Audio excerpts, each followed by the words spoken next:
Childhood के अंदर जो चैप्टर आते हैं, पहला the cutting of my long hair और दूसरा आता है we two are human beings. जो पहला चैप्टर है मेमोरीज ऑफ चाइल्डहुड में पहला चैप्टर जिटकाला सा द्वारा लिखा गया है और दूसरा चैप्टर लिखा है बामा द्वारा। पहले हम समझते हैं ये चैप्टर क्या हमको बताता है। ये यूनिट जो है मेमोरीज ऑफ चाइल्डहुड, ये ऑटोबायोग्राफिकल एपिसोड देते हैं दो वुमेन्स की जो कि एक मार्जिनलाइज्ड कम्युनिटी से बिलोंग करते थे और अपने चाइल्डहुड के बारे में बताते हैं, कैसे उनका रिलेशन था मेन स्ट्रीम कल्चर के साथ, सोसाइटी के साथ, कैसा उनका कल्चर था। पहली स्टोरी जो है एक अमेरिकन इंडियन वुमेन द्वारा लिखी गई है जो कि लेट 19th सेंचुरी में बॉर्न हुई, और दूसरी एक कंटेम्प्ररी तमिल दलित राइटर ने लिखी है। पहले जो है जिटकाला सा, उनके बारे में समझते हैं।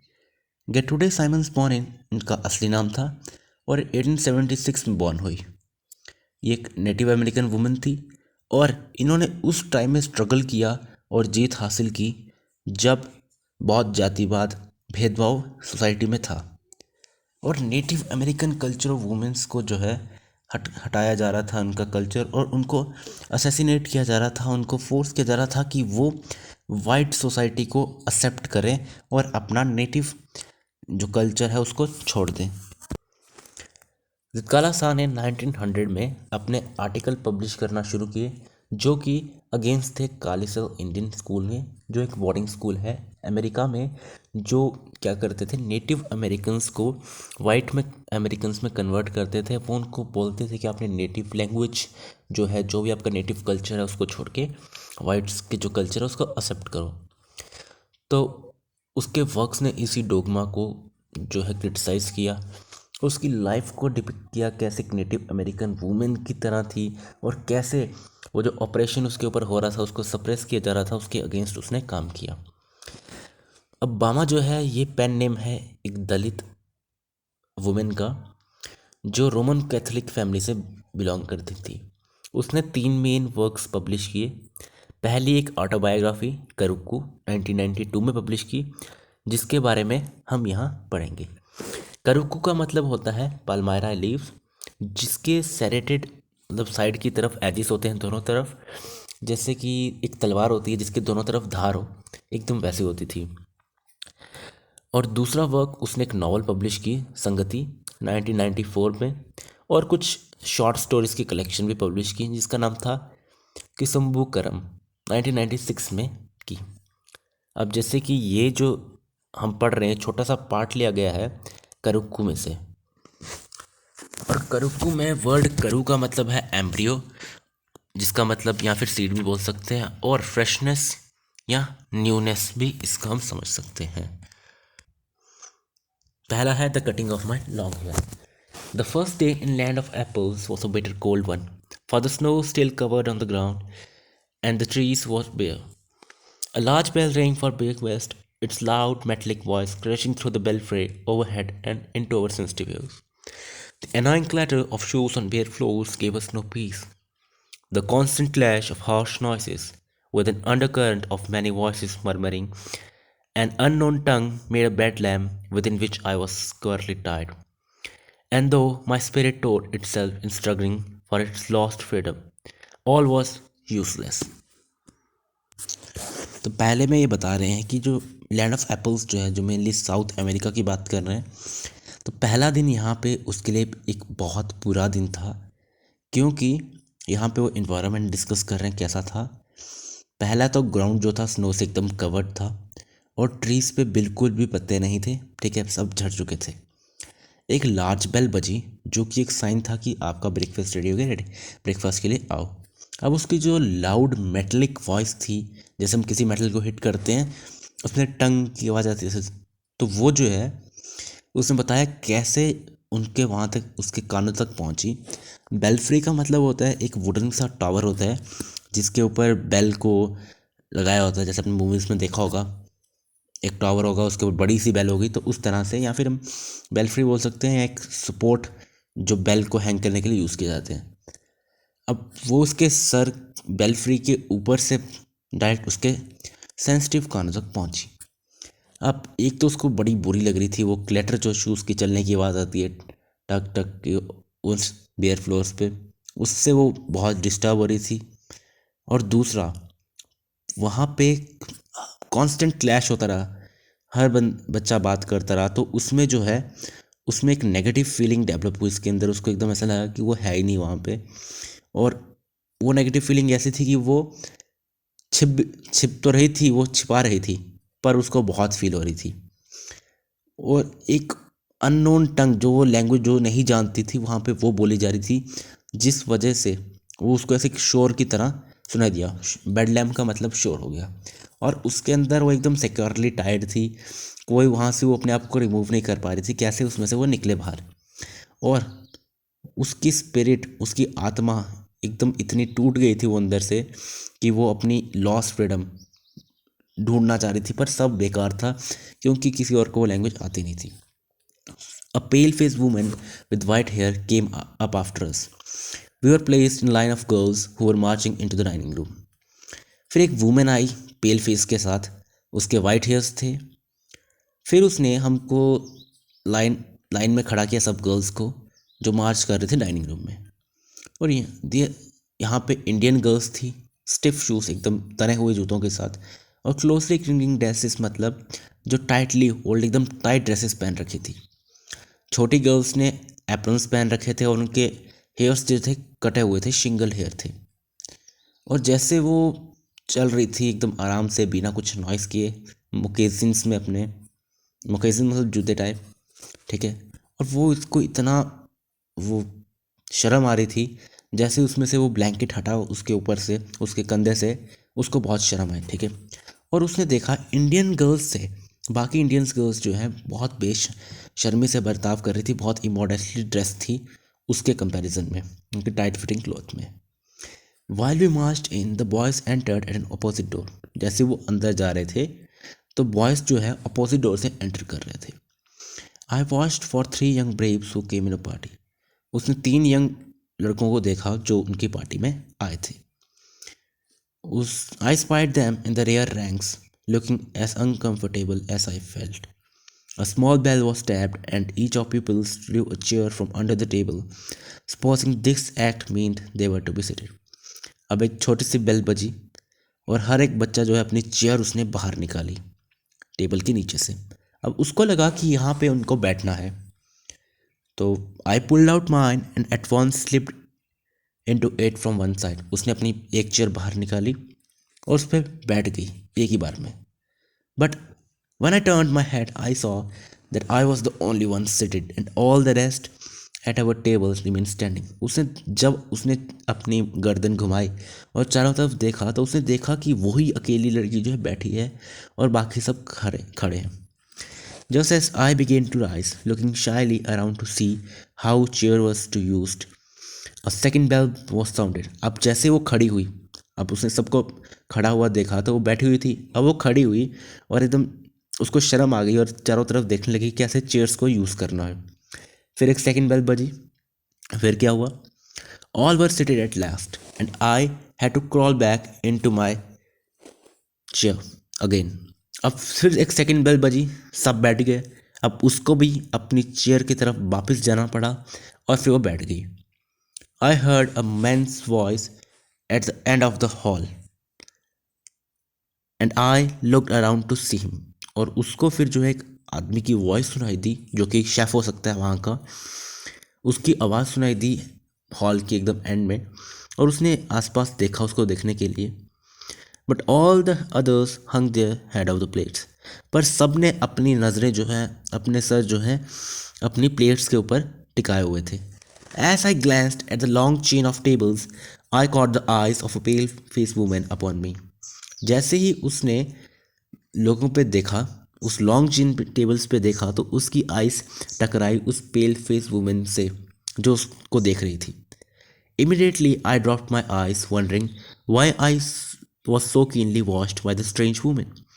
फिर जो है उसको देखते ही, जब वुमेन ने उसको देखा, उसने अपनी आंखें एकदम से नीचे झुका दी, और वो सोचने लगी कि मेरे को ये इतनी इंटरेस्ट से क्यों देख रही है, वो भी एक स्ट्रेंज वुमेन जिसको वो जानती नहीं थी। The man ceased his mutterings and then a third bell was stopped. फिर अब उसको तो भाषा समझ नहीं आ रही थी, तो उस आदमी ने, जो शायद से खाने के लिए प्रे कर रहा होगा, चाहे कुछ भी बोल रहा होगा, अब उस आदमी ने अपनी आवाज़ रोकी। फिर एक थर्ड बेल बजी। Everyone picking up his knife and fork and began eating. सब ने अपना नाइफ और फॉक उठाया और खाना शुरू हो गए। I begin crying instant, for by this time I was afraid to venture anything more. अब इस टाइम वो रोना चाहती थी, वो रोना शुरू कर गई, क्योंकि इस टाइम तक वो इतना सह चुकी थी कि वो बहुत डर गई थी, अब और वो नहीं सह सकती थी। But this eating by formula was not the hardest trial in the first day. Late in the morning, my friend Judwin gave me a terrible warning. Judwin knew a few words of English, and she had overheard the pale-faced woman talk about cutting our long, heavy hairs. अब इस समय तक ये जो फॉर्मूले से खाना खाना था, आना था, एक बेल बजी तो खड़े हो, अपनी चेयर बाहर निकालो, दूसरी बजी तो उसमें बैठना और तीसरे में शुरू करना, ये फॉर्मूला वहाँ पे बोलती है कि सबसे हार्ड उसको ये नहीं लगा उस फर्स्ट डे ट्रायल में। जो सबसे हार्ड उसके लिए था, क्योंकि वो था जब मॉर्निंग में उसकी फ्रेंड जो है जुडविन, वहाँ पे उसकी फ्रेंड थी, उसने उसको टेरिबल वार्निंग दी, बहुत खतरनाक वार्निंग दी। अब जुडविन को कुछ वर्ड्स आते थे, वहाँ की जो लैंग्वेज थी, जैसे इंग्लिश थी, अब वहाँ पे अलग अलग इंग्लिश बोली जाती है। तो उसने उस पेल फेस वुमेन को ये कहते हुए सुना कि आज उनके जो है लॉन्ग और हैवी हेयर्स को काट देंगे। Our mothers had taught us that only unskilled warriors who were captured had their hair shingled by the enemy. Among our people, short hair was worn by mourners and shingled hair by commons.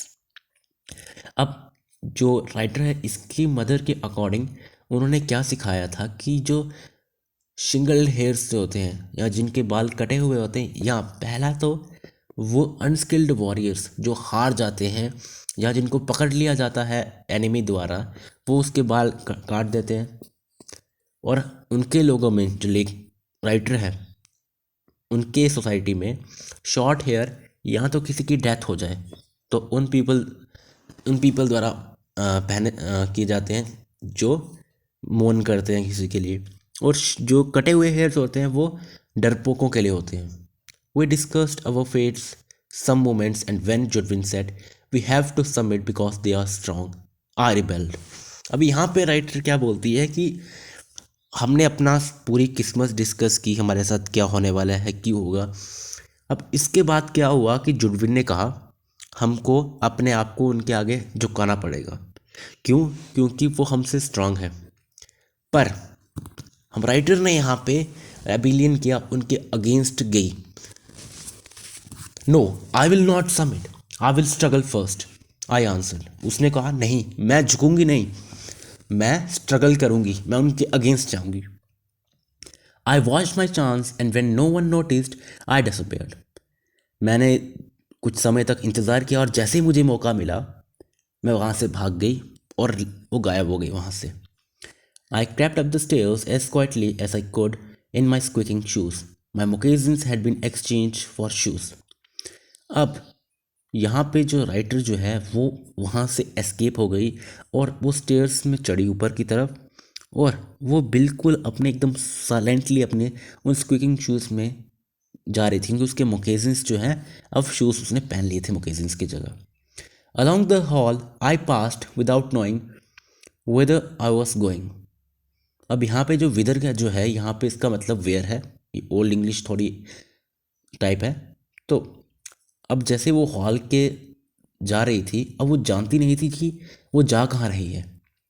Turning aside to an open door I found a large room with 3 white beds in it. अब वो side पे गई, जैसे उस hall में से side पे गई, उसने एक लार्ज रूम मिला जहाँ पे 3 वाइट बेड्स थे। The windows were covered with dark green curtains, which made the room very dim. Thankful that no one was there, I directed my step towards the corner farthest from the door. On my hands and knees, I crawled under the bed and huddled myself in the dark corner. तो अब writer क्या बोलती है यहाँ पे, जैसे ही वो उस रूम में पहुंची जहाँ पे 3 वाइट बेड्स थे और वहाँ की जो विंडोज़ थी वो डार्क ग्रीन कर्टन्स की मदद से वहाँ पे ढकी हुई थी।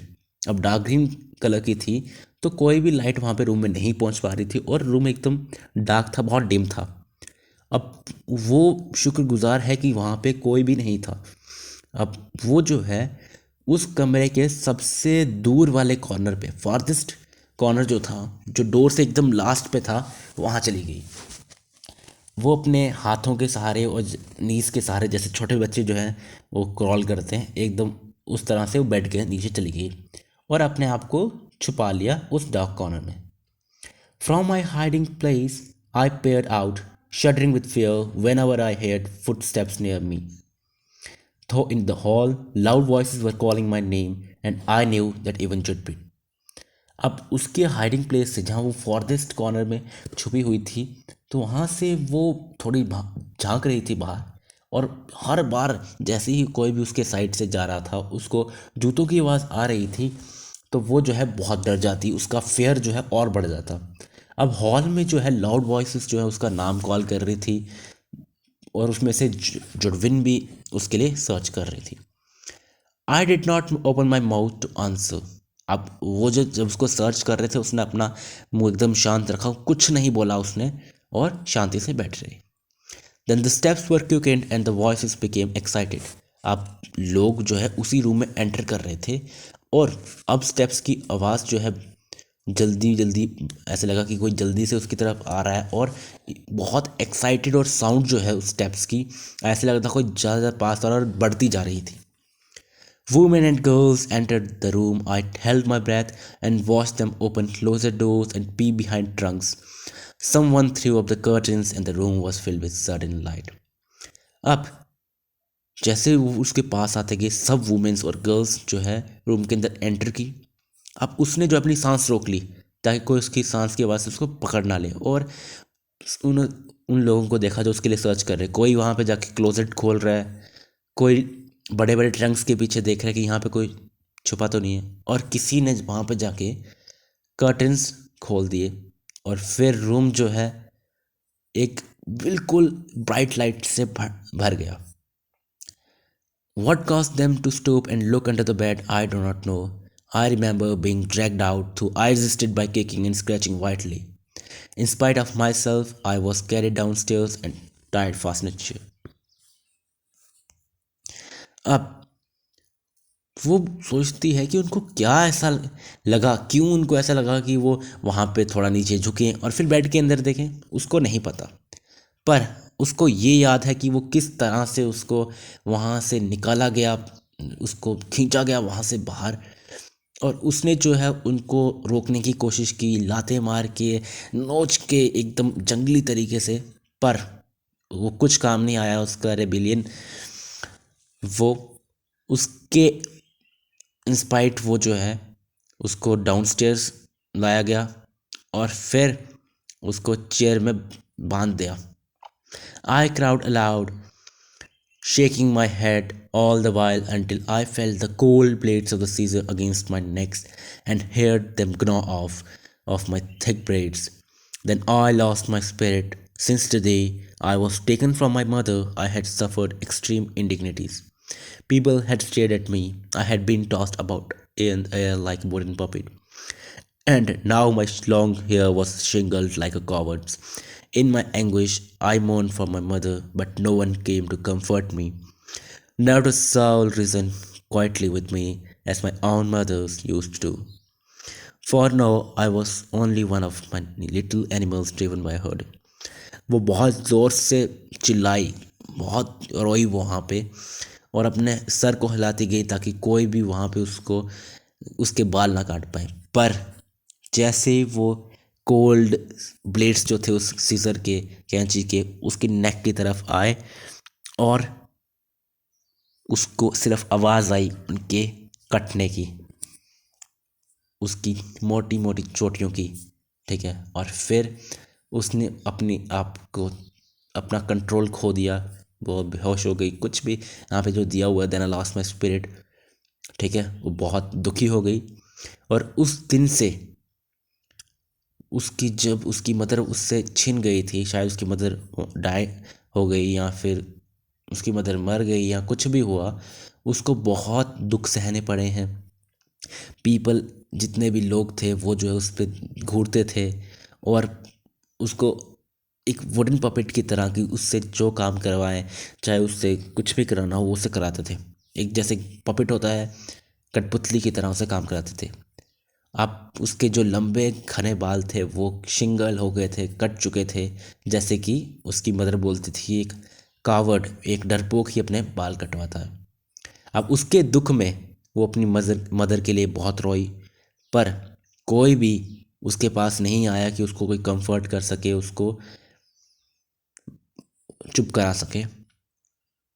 सब वहाँ से चले गए। जैसे कि उसकी माँ उसके पास आई करती थी और उसको चुप कराई करती थी, पर अब उस लिटिल एनिमल्स के ग्रुप में जो एक हर्डर द्वारा, जो एक चरवाहा द्वारा मूव किए जा रहे थे, वहाँ पे कोई भी ऐसा नहीं था।